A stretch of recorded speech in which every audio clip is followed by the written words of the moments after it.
Buenas tardes para todos, mi nombre es Laura Vallecilla y junto con mis compañeros Daniela Jiménez, Sebastián Portilla, Nicolás Gamboa, Paula Peñaranda y Luisa María Penagos vamos a exponerles la costumbre internacional mediante el caso de la plataforma continental.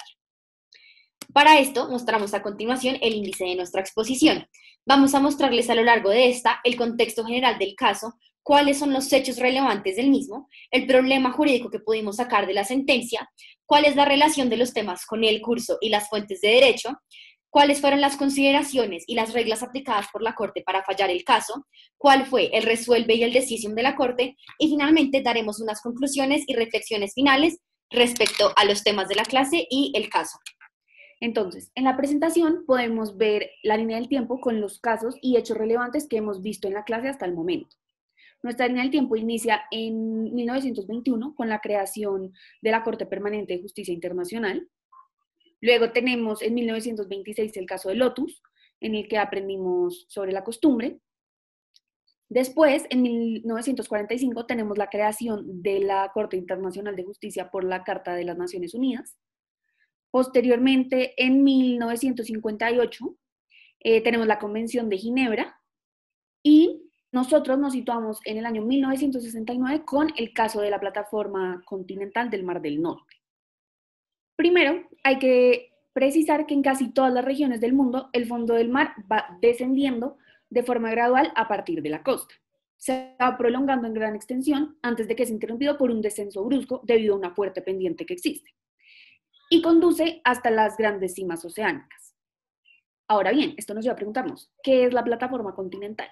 Es esta zona del fondo marino, es una especie de cornisa que bordea en forma más o menos acentuada las islas y los continentes. También es importante saber que la extensión de la plataforma continental puede variar mucho, ya que en algunas regiones tiene una anchura realmente insignificante, como es el caso de la costa occidental en Sudamérica, pero en otras regiones alcanza una extensión de 800 o incluso más millas, como es el caso del Mar de Bering. Ahora bien, esta desigualdad es tratada por la Convención de Ginebra en 1958, que aborda estos temas que están relacionados con la plataforma continental. Entonces, durante esta conferencia sobre el derecho del mar en 1958, se enfrentaron dos tesis respecto al tipo de derechos que debían ejercer los estados ribereños sobre la plataforma continental. La primera consistía en que el Estado ribereño debía ejercer una completa soberanía territorial sobre la plataforma continental y, por tanto, la futura convención no tenía que contener ninguna disposición que tuviera el efecto de limitar dicha soberanía. Por el contrario, la segunda tesis se basaba en que los derechos del Estado ribereño debían estar limitados a la jurisdicción y un control sobre la plataforma para los fines de explotación y exploración de sus recursos naturales. Cabe anotar que los derechos del Estado ribereño sobre su plataforma continental se reconocen soberanos, exclusivos e incondicionados de acuerdo con la Convención de Ginebra. Acá tenemos algunos artículos del Convenio de Ginebra de 1958 y es importante el artículo 6. Esto se relaciona con la pregunta, ¿qué es la equidistancia? Entonces, la equidistancia es un principio que se utiliza en algunas circunstancias especiales. Y este principio tiene por finalidad atenuar las variaciones geográficas y geológicas, las irregularidades y las configuraciones del fondo del mar, así como las costas. Entre el tipo de circunstancias especiales de las que podría tener en cuenta la jurisdicción internacional, se puede mencionar, por ejemplo, la existencia de una isla dentro de la zona sujeta de limitación, o también el hecho de que uno de los estados posea derechos especiales en materia de exploración y explotación de minería o en materia de pesca. Ahora bien, antes de continuar con nuestra presentación, es fundamental que entendamos en dónde nos encontramos parados en las fuentes de derecho internacional. Todo esto tiene relación con el artículo 38 del Estatuto de la Corte Internacional de Justicia.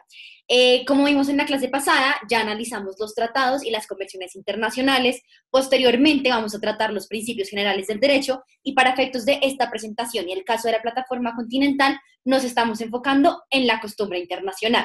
Esto es muy importante para poder entender los hechos del caso y la forma en la que la Corte falla en este caso específico. A partir del contexto explicado anteriormente, partiremos a hablar de los hechos relevantes. En este caso, los países implicados son tres: Dinamarca, República Federal Alemana y Países Bajos. Así, la República Federal Alemana celebró dos acuerdos, el primero con Países Bajos en 1964 y el otro con Dinamarca en 1965. Estos acuerdos solo tenían limitaciones parciales respecto a la zona, por lo que ellos seguían haciendo múltiples negociaciones para prolongar dichas líneas parciales. Estas negociaciones fracasaron porque Dinamarca y los Países Bajos deseaban que las prolongaciones se hicieran bajo el principio de la equidistancia. No obstante, la República Federal Alemana consideraba injusta esta pretensión, pues consideraba que el principio de equidistancia reduciría considerablemente su plataforma continental teniendo en cuenta la longitud de su litoral sobre el Mar del Norte. En las siguientes imágenes vamos a ver cómo se dividía Dinamarca, República Federal y Países Bajos antes del principio de equidistancia. En la siguiente imagen vemos cómo se plantea el principio de equidistancia y en la tercera imagen vemos la afectación que tiene y cómo República Federal Alemana, el país en verde, cambiaba radicalmente las proporciones. Como consecuencia de esta disputa, tanto Dinamarca como Países Bajos sometieron el caso al Tribunal de Justicia, alegando que debía aplicarse la norma de equidistancia en circunstancias especiales, estipulada en el artículo 6, parágrafo 2 de la Convención de Ginebra de 1958.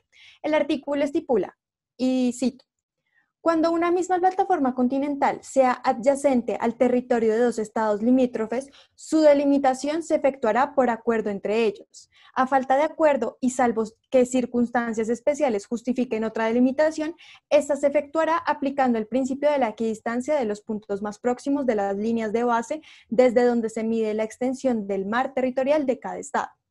Ante esto, por un lado, la República Federal Alemana alegaba que la norma llamada equidistancia circunstancias especiales era injusta, pues como comenté, la costa que ellos tenían era cóncava y le tocaba un espacio más reducido y esto afectaba su explotación. Los Países Bajos y Dinamarca alegaban que la República Federal Alemana debía aplicar esta norma porque se trataba de una norma consuetudinaria. Esta pretensión la República Federal Alemana la rechazaba, pues estableció que la delimitación debía hacerse a la luz del principio en el que cada uno de los estados ribereños deben tener derecho a una parte justa y equitativa. Para seguir con la línea argumentativa, se planteó el siguiente problema jurídico. ¿Puede una disposición de un tratado internacional dar lugar a una costumbre de derecho internacional? Para iniciar con la respuesta, es preciso describir qué es la costumbre. Entonces, según Gutiérrez y Cervel, en su texto El derecho internacional en la encrucijada, la costumbre internacional está compuesta por dos elementos. El primero es el componente material, y este se refiere a cuando una comunidad de estados lleva a cabo ciertos comportamientos respecto de una situación específica.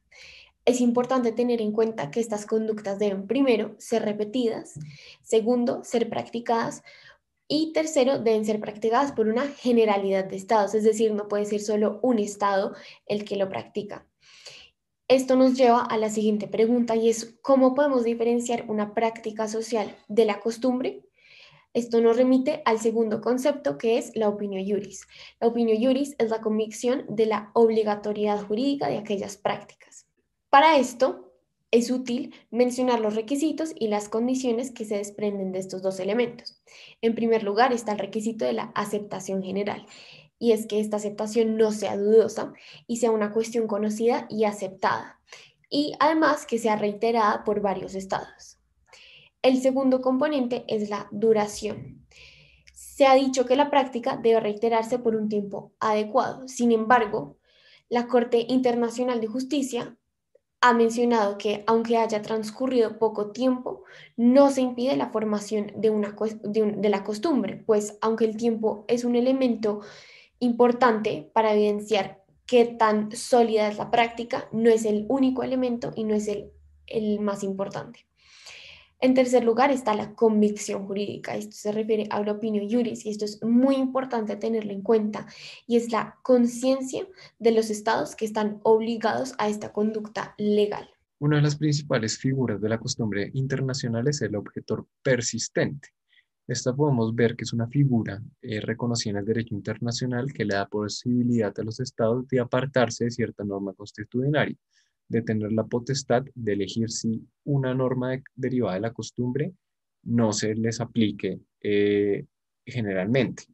Esto lo hacen por no estar de acuerdo con ciertas acciones que hacen algunos estados o por no sentirse identificados con esa costumbre.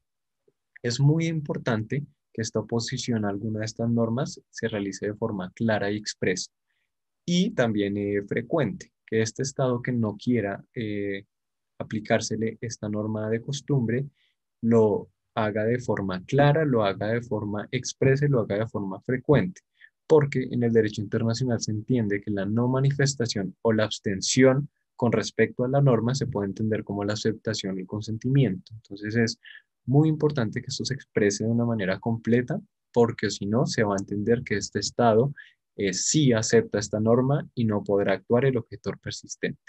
Para continuar, se mencionarán 3 efectos en que los tratados pueden producir costumbre. El primero es el efecto declarativo. ¿A qué se refiere este efecto? A cuando el convenio escribe normas consuetudinarias previamente establecidas, es decir, que ya había una costumbre que se practicaba por una generalidad de estados y también comprendía el elemento de la opinio juris, y lo único que hace el tratado es codificar esta costumbre. El segundo efecto es el cristalizador, y es cuando una norma consuetudinaria recibe el impulso de una disposición convencional que la recoge y consolida. Esto hace referencia a que también hay una costumbre previa que se practica. Sin embargo, el tratado la codifica, y esta codificación hace que se consolide más sólidamente esta costumbre y recibe este impulso. Y el tercero, y es el que más nos importa para el desarrollo de este caso, es el efecto generador. Es decir, es cuando un tratado internacional provoca con el tiempo una práctica general que adquiere rango de costumbre. Esto es decir, que la costumbre se produce después de lo que describe el tratado. A continuación, veremos las distintas consideraciones de la Corte. En primer lugar, y como ya se mencionó previamente, Alemania nunca llegó a ratificar el tratado, simplemente lo firmó. Por lo tanto, la Corte afirma que no hay ningún vínculo contractual que obligue a Alemania a seguir el principio de la equidistancia consagrado en el artículo 6. Ante esto, Dinamarca y Países Bajos argumentan que es irrelevante realmente cuál sea la oposición de Alemania con respecto al tratado, porque, de todas formas, el principio de la equidistancia debe considerarse como una costumbre del derecho internacional y, por lo tanto, igual debe aplicársele a Alemania.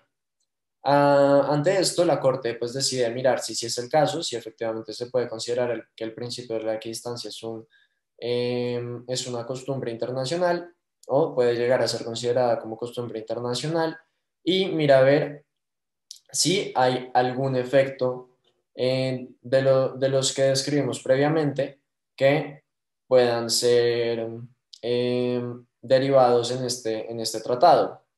Entonces la Corte primero pasa a mirar el efecto declarativo y cristalizador. Y lo primero, que mira es el argumento de Países Bajos y Dinamarca, que sostienen que el derecho en cuanto a la plataforma continental se cristalizó en la convención. Es decir, había un derecho que se estaba creando en cuanto a la plataforma continental y se terminó cristalizando en la convención. Y por lo tanto, el artículo 6 tiene costumbre cristalizada y por lo tanto Alemania debe adherirse a este principio. Pero la Corte afirma que este no es el caso, pues especialmente para el artículo 6, que apenas se puede considerar como una regla emergente del derecho internacional, por lo que no es posible ni el efecto declarativo ni el cristalizador. Es decir, la Corte dice que en primer lugar, el derecho en cuanto a la plataforma continental es un derecho que se está apenas desarrollando, está apenas formándose, y es algo realmente nuevo. Por lo tanto, sería imposible pues, considerar un efecto declarativo que significaría que ya habría costumbre formándose desde hace tiempo. Y con respecto al efecto cristalizador, la Corte dice que es posible que hayan algunas partes de la convención en donde se pueda llegar a cristalizar elementos del derecho en cuanto a la plataforma continental, pero que el artículo sexto no lo hace. El artículo sexto es simplemente un artículo convencional y pues por el estado actual en que se encuentra el derecho, que es apenas creándose, es imposible pues que el artículo sexto haya pretendido cristalizar costumbre internacional. Entonces la Corte procede a mirar el efecto generador. Y aquí lo más importante es que la Corte dice lo siguiente: a pesar de que había países que ya ponían en práctica lo consignado en el tratado, señala que muchos estados lo cumplen por conveniencia, más no por la convicción de su obligatoriedad jurídica. Es decir, la Corte afirma que aunque sí puede llegarse a cumplir el componente práctico que necesita la costumbre internacional para existir, que es que los países lo puedan practicar, también es necesario que lo hagan, que lo practiquen con la convicción de que hay una obligatoriedad jurídica. Y de esta forma pues habría también opinio iuris, pero la Corte afirma que aunque sí puede llegar a ver el componente práctico, no llega a ver el opinio iuris. Entonces, pues termino también diciendo que no existe este efecto generador. También es importante agregar que para que este efecto generador pueda hacerse efectivo, son necesarios tres requisitos fundamentales. El primer requisito esencial para que un tratado pueda llegar a generar una nueva costumbre sería que la provisión del tratado tenga la capacidad de llegar a ser una norma de carácter general, es decir, de que se pueda ver como una regla general del derecho. El segundo requisito sería que los creadores del tratado tengan el objetivo de crear norma, no codificar costumbre preexistente. Ese sería el caso, por ejemplo, del efecto declarativo del cristalizador, en donde ya hay una costumbre practicándose y se termina cristalizando o declarando en un tratado. Pero en este caso, lo que interesa es que pueda surgir costumbre del tratado, entonces debe ser una práctica nueva. Y el último requisito es que las prácticas que apliquen los estados se alineen con lo que la provisión prescribe. Es decir, que la práctica no vaya en contra de lo que los estados practican y al mismo tiempo es importante que los estados no solo lo practiquen, no solamente cumplan con el componente práctico, sino también que lo hagan porque tienen la convicción de que hay una obligación jurídica, es decir, de que también hay un opinio iuris. ¿Qué dice la Corte con respecto a estos requisitos que vimos anteriormente sobre los tratados derivando costumbre? Con respecto al requisito 1, expresa que una norma secundaria es muy inusual que se pueda llegar a considerar una norma general. Esto porque la Corte expresa que el principio de la equidistancia se aplicaría en esos casos en que los países no se logren poner de acuerdo sobre la repartición de la plataforma continental. En los casos de que no se pongan de acuerdo y no logren un consenso sobre cómo se repartirá esta, ahí sí se aplicaría este principio de la equidistancia, por lo que no sería principal, sería algo secundario, sería algo que pasaría en unos casos específicos y no como regla general siempre. También dice que no resuelve del todo las controversias porque al aplicar este principio quedan muchas cosas en duda y quedan más dudas que certezas. Y también tiene la facultad de hacer reservas. Y por esas tres características es que no se puede considerar o no tiene más bien la facultad en un futuro de formar una norma general. Sí, otro tipo de norma, pero no sería una norma de aplicación general. Con respecto al requisito 2, se puede ver que los legisladores sí tenían la intención de crear una norma nueva a partir de una costumbre no existente. Esto porque el principio de la equidistancia anteriormente no se estaba aplicando y no era la forma en la que los países resolvían problemas sobre la plataforma continental, sino que es algo totalmente nuevo que viene desde el tratado. Entonces este requisito podemos ver que sí, en cierta manera, se está cumpliendo.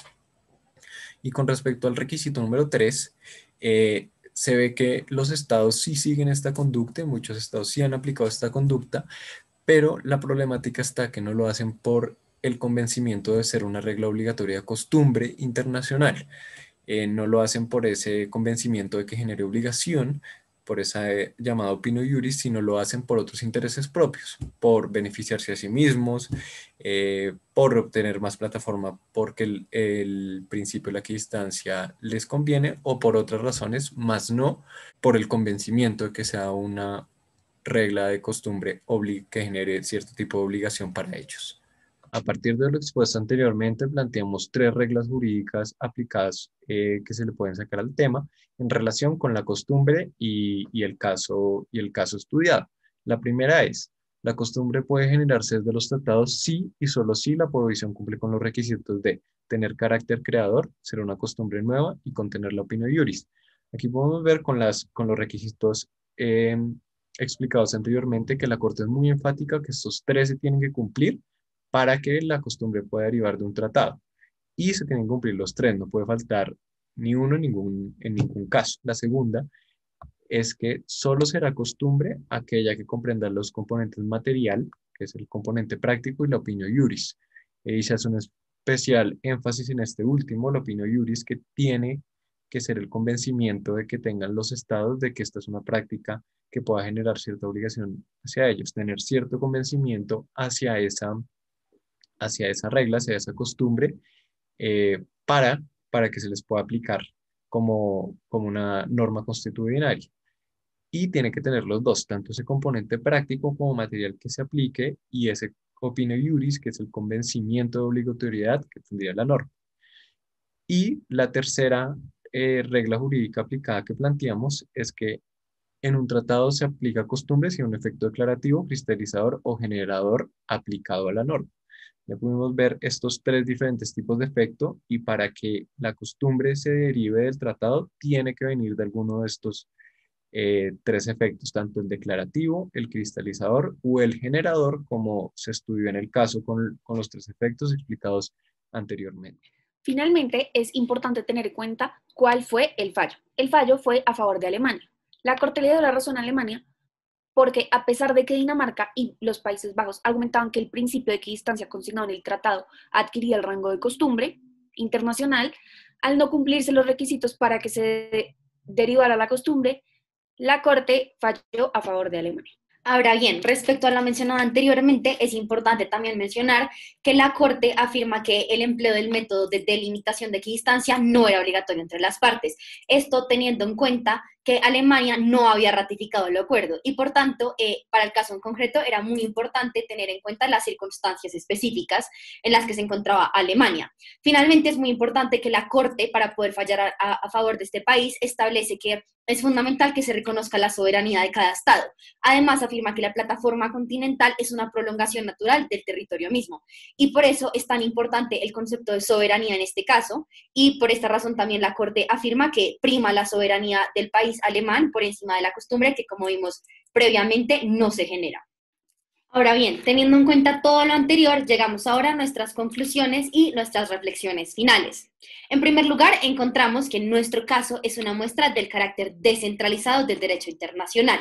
Esto implica que no hay un poder centralizado que legisle y que le dé una jerarquía a las fuentes de derecho internacional. Siendo así, podemos ver cómo en el caso no hay una norma específica como un código o una ley con la que el caso pueda ser resuelto. Y esto nos lleva a nuestra siguiente conclusión, y es que es muy importante que la Corte revise la relación entre las fuentes de derecho internacional, en este caso entre tratado, costumbre y principio, para poder revisar y fallar en un caso.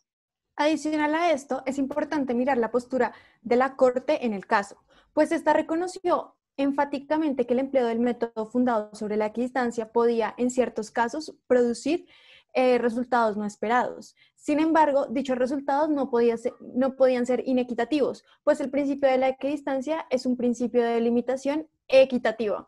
Finalmente, esto nos expone la relación entre principios y costumbres.